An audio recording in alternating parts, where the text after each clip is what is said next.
अच्छा, हमने अपनी लास्ट क्लास में जो करा था सिर्फ ये एक थोड़ा सा ओवरव्यू लिया था कि सिंगल स्टैंस के बारे में, ठीक है, आर्किटेक्चर के बारे में डिस्कस किया था, ठीक है।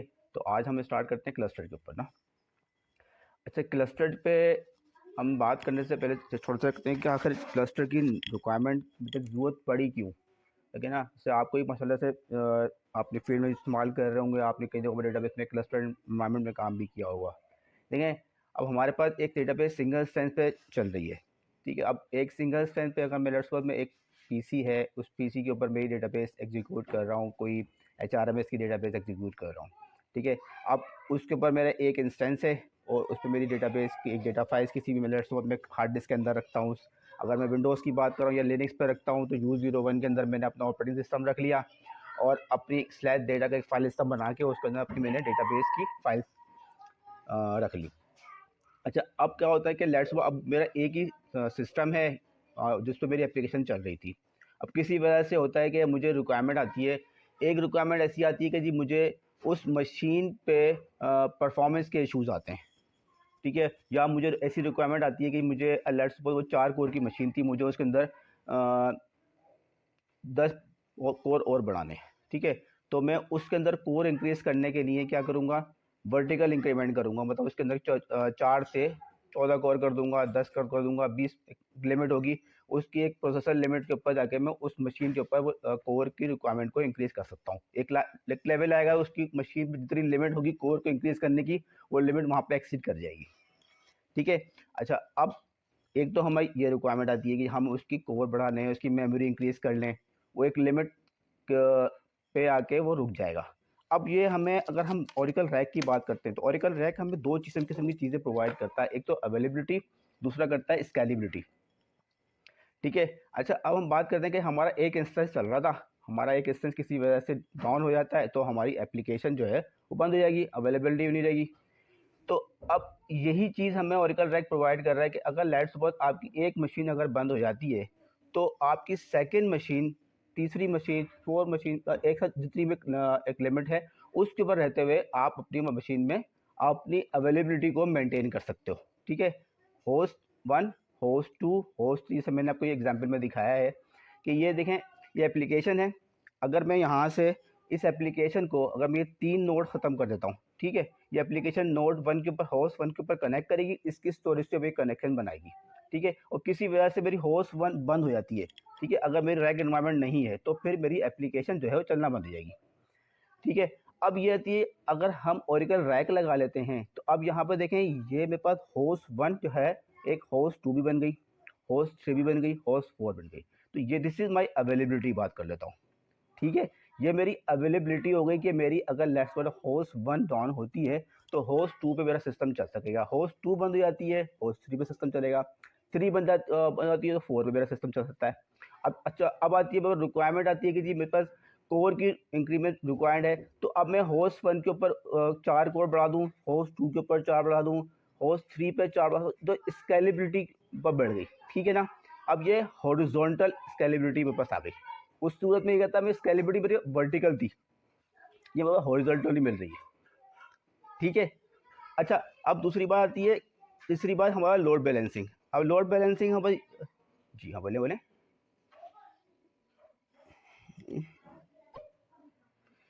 ठीक है। अच्छा देखें, ये मैंने आपको पिक्चर बना के दी है क्लस्टर के लिए, ठीक है। अच्छा, क्लस्टर में हमारे पास हमारे पास होस्ट 1 है, होस्ट 2 है, होस्ट 3 है और होस्ट 4 है, ठीक है।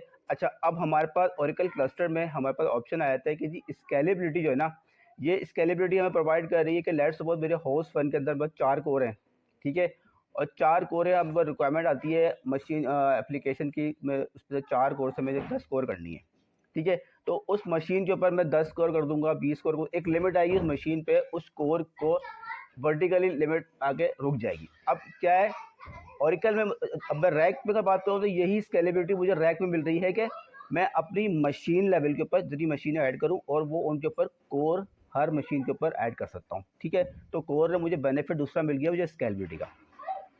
फर्स्ट मेरा ऑप्शन था अवेलेबिलिटी, कि बस अवेलेबिलिटी, अगर लेट्स सपोज होस्ट 1 मेरी बंद हो जाती है तो मेरी होस्ट 2 पे सिस्टम चल सकता है, होस्ट 2 बंद हो जाएगी तो होस्ट 3 पे सिस्टम मेरे चल सकता है, 3 बंद हो जाएगी तो 4 पे सिस्टम। तो दिस इज माई स्केलेबिलिटी। अच्छा, एक मिनट होल्ड करिएगा प्लीज़।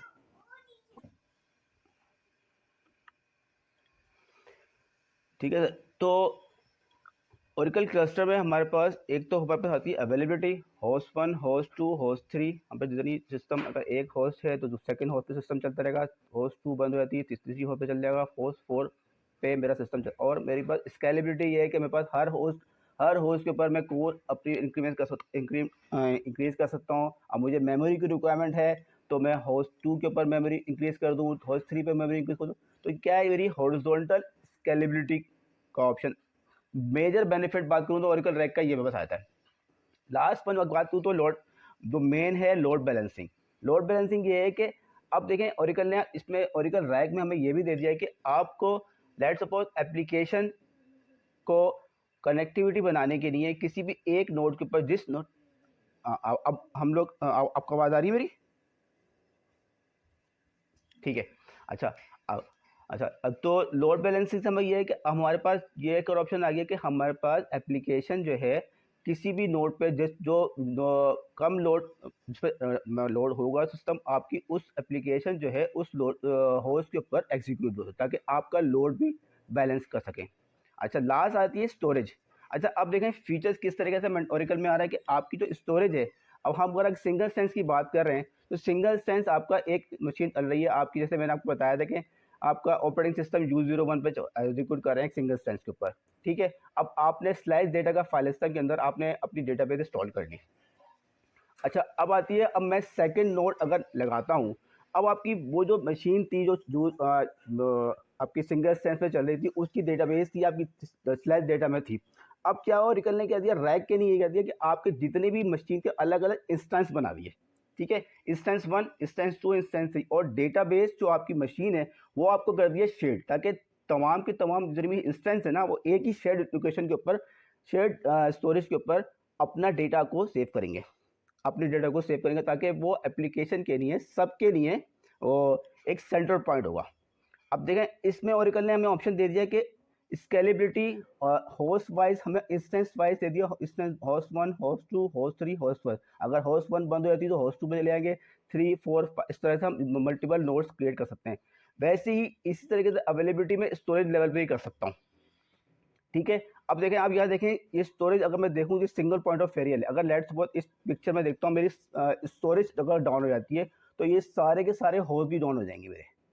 तो अब मैं यही चीज़ ओरेकल ने हमें स्टोरेज लेवल पे भी यही अवेलेबिलिटी को मैं मेंटेन कर सकता हूँ, जिससे हम कहते हैं कि आपको, अगर मैं लेट्स ओरेकल एएसएम की बात करना चाहते हैं, ओरेकल एएसएम भी आपने इस्तेमाल किया होगा, हम आगे बढ़ेंगे ओरेकल एएसएम में किस तरह से काम करते हैं।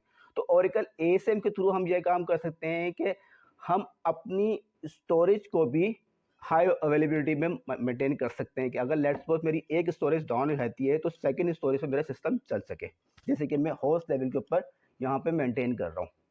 ठीक है। अच्छा, अब हम आगे चलते हैं।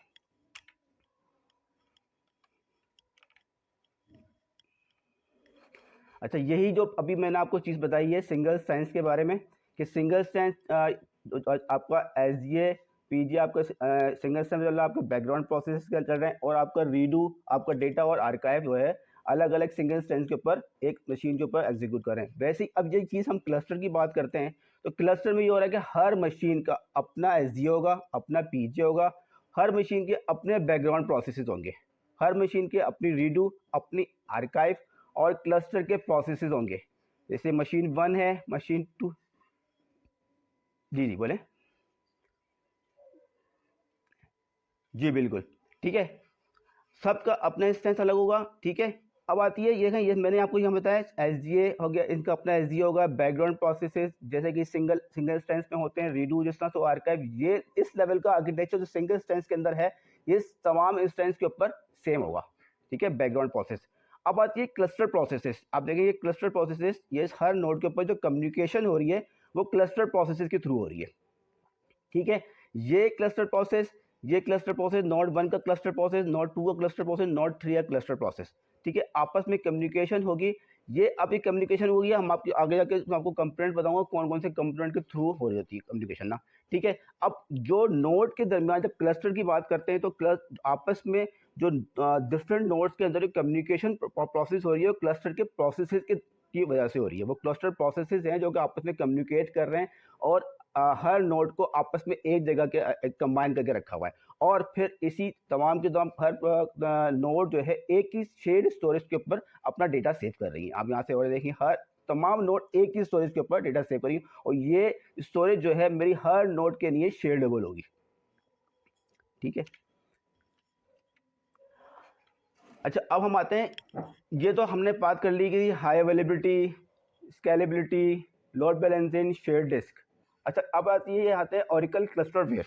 अच्छा अब आपको यहाँ से बताता हूँ ओरेकल क्लस्टरवेयर क्या चीज़ है। ओरेकल क्लस्टरवेयर बेसिकली ये कर रहा है कि लेट सपोज मेरी एक मशीन है, अब एक मेरी मशीन के ऊपर एक डिफरेंट प्रोसेसेस चल रहे हैं, जैसे मैंने आपको बताया कि ये डिफरेंट प्रोसेसेस एग्जीक्यूट हो रहे हैं, बैकग्राउंड प्रोसेसेस एग्जीक्यूट हो रहे हैं, मेरे रीडू है, आर्काइव है, डिफरेंट किस्म के मेरे चीज़ें चल रही हैं। तो क्लस्टरवेयर ये कर रहा है कि इन तमाम जितनी भी चीज़ें हैं, ये जितनी भी मेरे पास कंपोनेंट्स हैं, हर मशीन के अपने कंपोनेंट्स हैं, इन तमाम कंपोनेंट्स को कंबाइन करके मर्ज कर रहा है कि आके इन सबको कंट्रोल करना, इनकी मैनेजेबिलिटी, इनकी मॉनिटरिंग, इनको स्टॉप करना, इनको स्टार्ट करना, this is responsibility of your clusterware. ठीक है, इन तमाम के तमाम इंडिपेंडेंट नोड्स को एक सिंगल नोड पे जो है कंबाइन कर रहा है, वो हमारा कर रहा है क्लस्टरवेयर। अच्छा अब क्लस्टरवेयर कैसे कंबाइन कर रहा है, सबसे पहले हम पढ़ते हैं प्राइवेट इंटरकनेक्ट। देखिए प्राइवेट इंटरकनेक्ट के बारे में मैं आपको बताता हूँ, प्राइवेट इंटरकनेक्ट क्या चीज़ है। ये जो आपको यहाँ पे एरो दिखा रहे हैं, ब्लैक कलर का एरो ये दिखा रहा है client processes, this is private client processes.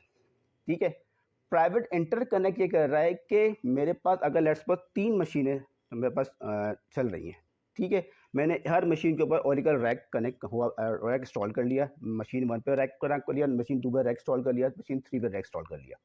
ठीक है, अच्छा प्राइवेट इंटरकनेक्ट का काम यह है कि मशीन सिर्फ और सिर्फ, अभी मैं यूज़र की कम्युनिकेशन की बात नहीं करूँगा, ठीक है, मैं मशीन की कम्युनिकेशन की बात करता हूँ। तो इस तरीके से प्राइवेट इंटरकनेक्ट है कि एक मशीन के अंदर मैंने लेट्स सपोज आपको ईथरनेट केबल मैंने ली, मैं तो एग्जाम्पल के आपको बता रहा हूँ, एक ईथरनेट केबल ली और ईथरनेट केबल एक जगह पर मैंने प्लग करी, वही ईथरनेट केबल सेकंड मशीन को मैंने प्लग कर दी। ठीक है, उस मशीन के अंदर की जो कम्युनिकेशन है, ठीक है, उस मशीन में आपस में जो डेटा शेयरिंग है वो bye the use of private interconnect होगा। इस इंटरकनेक्ट के दरमियान में मेरा यूजर के कनेक्शन नहीं होने चाहिए। ठीक है, मशीन की जितनी भी कम्युनिकेशन हो रही है क्लस्टर के दरमियान bye the use of private interconnect है, प्राइवेट इंटरकनेक्ट नेटवर्क के थ्रू हो रही है। ठीक है, वो आगे उसकी बात हो क्या रहा है, वो यही कम्युनिकेशन हो रही है कि मशीन आपस में जो कम्युनिकेट कर रही है और वो करिए प्राइवेट इंटरकनेक्ट के थ्रू। अच्छा इसमें हम बात कर रहे हैं कैशे फ्यूजन। अच्छा कैशे फ्यूजन क्या चीज़ है। अच्छा कैशे फ्यूजन में से हम बात करते हैं, लेट सपोज आपने इसका यूज़र ने कम्युनिकेट किया नोड 1 के ऊपर, ठीक है, और नोड 1 पे कनेक्ट करके इसके कोई भी डेटा बफर कैश इस नोड 1 के ऊपर कोई डेटा चेंज कर दिया। ठीक है, कोई डेटा चेंज कर दिया, अब ये जो डेटा है सेकेंड नोड पे यूज़र ने रिक्वेस्ट करी। ठीक है, यूज़र ने किसी यूज़र ने सेकेंड नोड पर रिक्वेस्ट करी, तो बेसिकली कैशे फ्यूजन ये कर रहा है कि मेरा बिटवीन द नोड्स, ठीक है, मेरा बिटवीन द नोड्स जो है ब्लॉक को ट्रांसमिट कर रहा है। ठीक है, कैशे फ्यूजन मेरा ये कर रहा है कि जो मेरा बफर कैशे है सेकेंड नोड के ऊपर ट्रांसमिटिंग कर रहा है कि उसको शेयरेबल बना रहा है कि वो दूसरी नोड के ऊपर भी यूज़र को नज़र आ सके। ठीक है, डिफरेंट नोड्स के अंदर। ठीक है, अच्छा वो कैसे करेगा, bye the use of private interconnect. ठीक है, अगर इसके अंदर देखें ना, अब यहाँ पे लेट्स अब देखें मैंने अगर लेट्स इसके एसडीए के अंदर सेव कर दिया डेटा और एसडीए ने जाके इसकी स्टोरेज पे सेव कर दिया, अब यूजर ने दोबारा कम्युनिकेशन करी, यूजर ने उसी सेकंड नोड पे कनेक्ट करके उसको डेटा को रिक्वेस्ट किया, अब क्या होगा उसके अंदर क्या है ओरेकल, अब इस रिक्वेस्ट को जाके अगर लेट्स वो इस सेकंड नोड की एसडीए के अंदर या बफर कैसे वो चीज़ मौजूद नहीं है तो वो डेटा पे जाएगा, तो अब ओरेकल ने कहा उसके नहीं है, उसके आईओ परफॉर्म होगी, तो वो क्या करेगा bye the use of cache fusion second node के बफर कैशे के अंदर जो ब्लॉक्स पड़े होंगे वो दूसरी नोड को जो अवेलेबल यूजर पड़ा होगा उसको वो से वो निकाल के दे देगा वहां से। ठीक है, by the use of private interconnect. जी बोले। हाँ हाँ, देखें ना, यही कैसे फ्यूजन मेंटेन कर रहा है ना, ये यहाँ पे जाके देखेगा कि अवेलेबल नोड्स कौन सी होंगी, उसके बाय द यूज ऑफ उसी सेकंड नोड पे जाके चेक करेगा उसी सेकंड नोड पे बाय द प्राइवेट इंटरकनेक्ट कौन सी नोड पे पड़े में। ठीक है, अगर मेरे पास नोड पे पड़े होंगे तो मेरे हाँ बोले।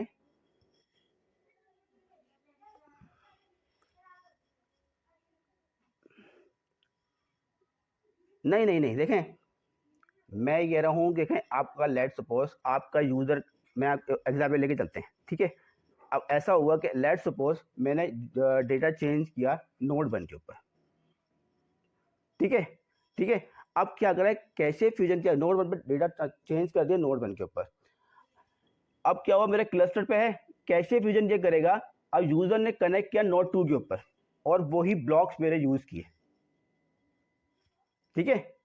वही ब्लॉक्स मेरे, वही ब्लॉक जो कि मेरी यूजर ने यूज किए, जो मेरे, अब क्या करेगा ओरेकल जो क्लस्टर कैसे फ्यूजन यही करेगा कि वो जो सेकंड नोड पे आके चेक करेगा जो अवेलेबल नोड होगी, वो ब्लॉक किसी नोड पे पड़े हुए हैं तो वो वहां से उसके पास वहां से उसके लाके यूजर को रिटर्न करेगा bye the use of private interconnect.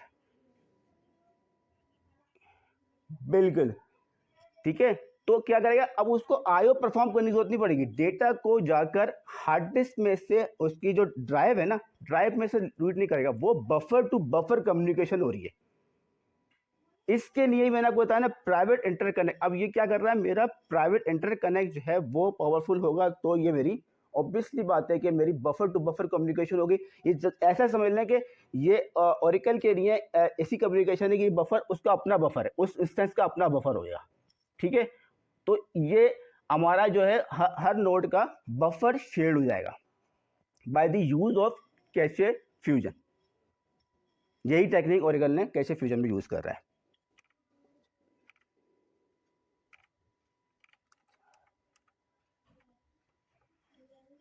एक मिनट रुकिएगा।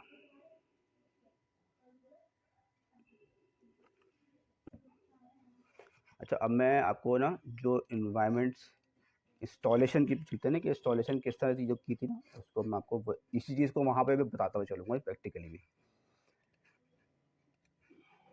जी मैं रिकॉर्ड कर रहा हूँ, मेरे पास रिकॉर्ड हो रही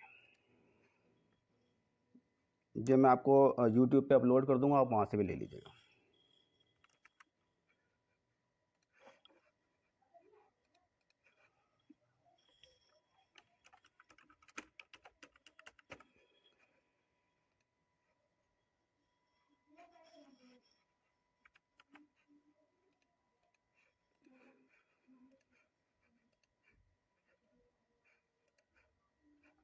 अच्छा देखें, इसको करने से पहले मैं आपको थोड़ा सा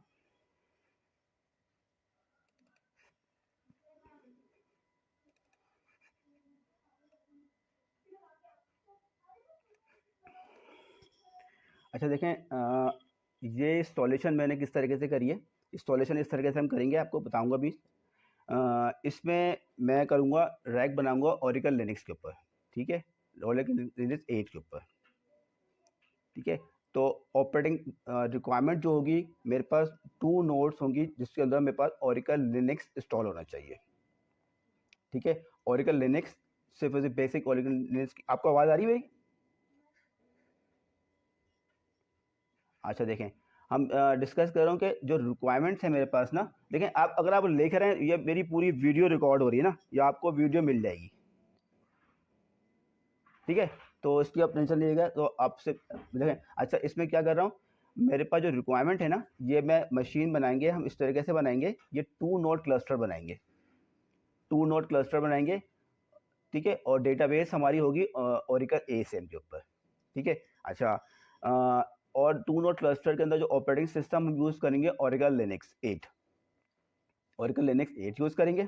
अच्छा, अब देखें ये आपके सामने रिक्वायरमेंट आ गई कि फर्स्ट मेरे पास दो मशीन्स होनी चाहिए, ठीक है। आप किसी वीएम, अच्छा मैंने इस तरीके से बनाया है, इस पर वीएम वेयर पे बनाया है, ठीक है। वीएम वेयर पे मैंने यूज़ किया है, जो कि वीएम वेयर सोल्यूशन है, ये मैं आपको भी दिखाया था। अगर आपने इस पर काम किया तो अगर आपने इस पर वीएम बनानी हो तो मैं आपको बता दूंगा, शायद आपको पता हो।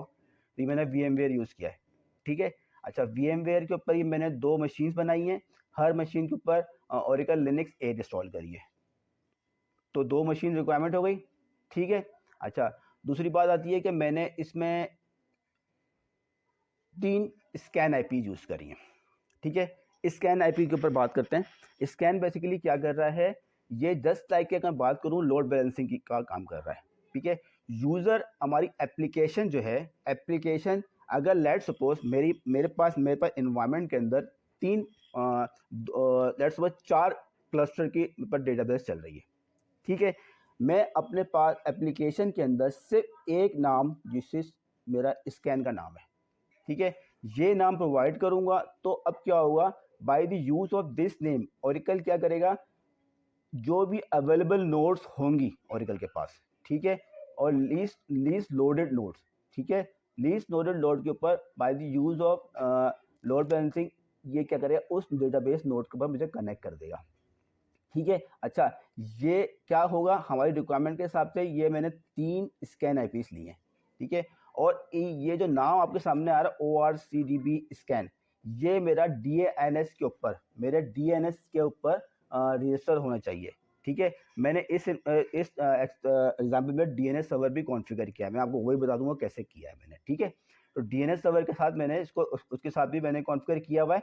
तो ये दूसरी रिक्वायरमेंट आ गई मेरे पास, ये स्कैन, ठीक है। ये मेरी इसमें हर की वर्चुअल आईपी है, ठीक है, हर नोड की वर्चुअल आईपी है। इन सब के टॉपिक मेरे पास अलग अलग बने हुए हैं, मैं आपको इसके थ्योरी जब पढ़ाऊंगा तो आपको थ्योरिकली चीज़ें बताऊंगा, ठीक है।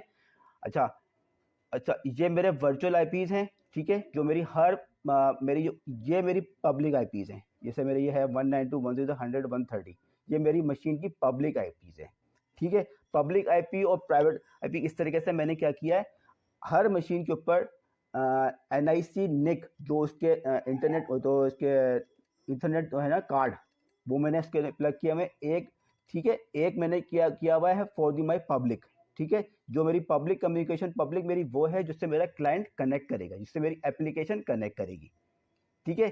दिस इज माई पब्लिक, ये तमाम चीज़ें, ये 1 2 5, जी जी जी बोले, जी जी,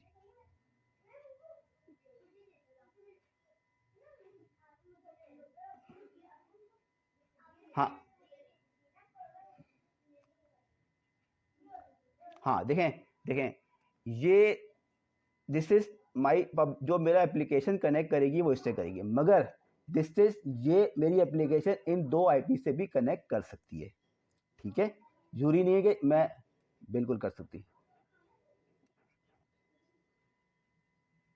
हाँ, इसको थ्रू जाएगा, मगर मैं, बिल्कुल, हाँ, देखिए ये पब्लिक आईपी मैं आपको बता रहा हूँ ना, यूजर इन 5 की 5 आईपी को यूज कर सकता है, ठीक है। अब हमने इसको कैसे कैसे इस्तेमाल करना है वो हमारा अपना मकसद है। हम यूज़र को स्कैन करवाते हैं कि हम इस स्कैन के थ्रू कनेक्ट करवाएंगे, ठीक है, मगर हम ये चार्ज कर सकते हैं कि हमारे पास ये स्कैन, आपको अलग अलग पब्लिक अभी बताने का मकसद ये है।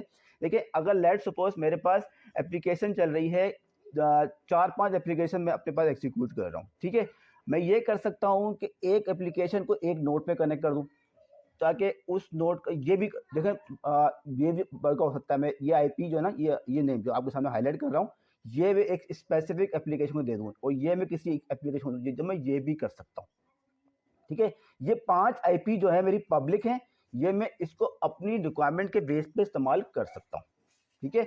एप्लीकेशन को मैं सिर्फ चाहूँ तो ये 3 पे इस्तेमाल कर लूँ तो ये भी हो जाएगा, और मैं चाहूँ तो पब्लिक आईपी को अलग अलग कनेक्ट करवाना चाहूँ तो ये भी हो जाएगा, ठीक है। मैं चाहूँ तो ये, हाँ मैं ये भी, हाँ, तो देखें एप्लीकेशन में ये सब कुछ आएगा।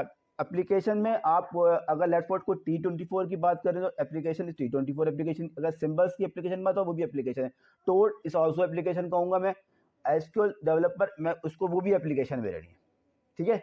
तो हमारे लिए ये सब चीज़ें एप्लीकेशन होंगी, क्लियर है, डन है। टोड भी हमारे लिए एप्लीकेशन है। हम टोड पे, मैं आपको टोड की थ्योरी बताऊंगा।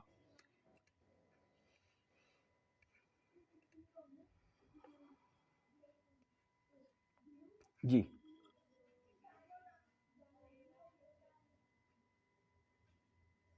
बिल्कुल हो सकते हैं, ठीक है।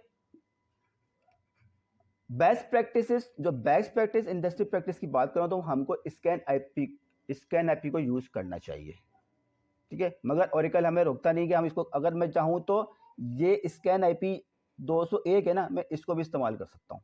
202 है, मैं इसको भी अलग इस्तेमाल करता हूँ, मैं इसको भी अलग, हर किसी को अलग भी इस्तेमाल कर सकता हूँ, ठीक है। तो वो कोई ज़रूरी नहीं है कि मैं स्कैन नाम लिखा नाम ही करूँ, इस तरह करूँ, मैं अपनी रिक्वायरमेंट के बेस पे ये भी कर सकता हूँ, क्योंकि कहीं पे ज़रूरत पड़ती है कि अगर लेट्स सपोज कोई ऐसी एप्लीकेशन है, बताने का मकसद ये कोई ऐसी एप्लीकेशन है जो क्लस्टर अवेयर नहीं है, क्लस्टर को सपोर्ट नहीं कर पा रही है, ठीक है। क्योंकि देखें ये जो नाम आपका है ना ORCL CDB स्कैन, ये स्कैन अब ये क्या होता है, ये मैंने अपने DNS सर्वर पर डिफाइन कर लिया, ठीक है। अब अगर कहीं पे ऐसा हुआ कि मेरे पास DNS सर्वर में क्या होता है, ये राउंड रॉबिन के अंदर आईपी मेरे पास रिटर्न कर रहा होता है, ठीक है। तो अगर मेरे पास वहाँ पे राउंड रॉबिन के अंदर स्कैन अगर नहीं चल पा रहा, लेट्स सपोज मेरे पास होता ही है कि ये डीएनएस मैंने अपनी मशीन पे इंस्टॉल कर लिया, मेरे सर्वर पे इंस्टॉल कर दिया, मेरे रैक के अंदर डीएनएस इंस्टॉल हो गया है, ठीक है। अब मैं किसी क्लाइंट के ऊपर जो मेरी एप्लीकेशन है उसके ऊपर भी इसको चलाऊंगा ना, तो अब क्या होता है वहाँ पे डीएनएस सपोर्ट नहीं करता उस मशीन के ऊपर। तो फिर इस किस्म की रिक्वायरमेंट के लिए फिर हमें क्या करना पड़ता है, सिंगल मशीन की आईपी से एक्सक्लूड करना पड़ता है। तो ये मेरे पास बहुत से ऐसे सिनेरियोस आते हैं, कोई ऐसी एप्लीकेशन होती है कि जो कि क्लस्टर डीएनएस सपोर्ट नहीं कर रही है, तो वहाँ पे फिर हमने आईपी के थ्रू कनेक्ट करवाना पड़ता है। तो आपको ये चीज़ बताने का मकसद इसी वजह से है कि ये चीज़ ये कंपलसरी नहीं है कि यार हमें सिर्फ यही करना पड़ेगा, हम ये भी कर सकते हैं। बात क्लियर है आपको मेरी? ठीक है। अच्छा अभी थोड़ी देर में 9 मिनट बाद बंद हो जाएगी, तो आप दोबारा इसी सेशन के ऊपर कनेक्ट कर लीजिएगा प्लीज़। अच्छा अब यहाँ मैंने क्या किया, इसके अंदर यही वर्चुअल आईपीस मैंने रखी है। अब आती है वर्चुअल आईपीस हो गई, ये है प्राइवेट इंटरकनेक्ट। प्राइवेट इंटरकनेक्ट कैसे मैंने आपको बताया, मैंने इसमें एक निक बनाया फॉर पब्लिक, एक निक मैंने फॉर प्राइवेट इंटरकनेक्ट के लिए निक बनाया, ठीक है। उसके अंदर मैंने ये आईपी की जो सीक्वेंस है ना, ये देख रहे हैं आप 192.168.10.129, ठीक है। ये आईपी जो सबनेट है वो आपका पब्लिक सबनेट नहीं होना चाहिए, ये सबनेट बिल्कुल डिफरेंट होना चाहिए। इस सबनेट के ऊपर आपका यूजर का जो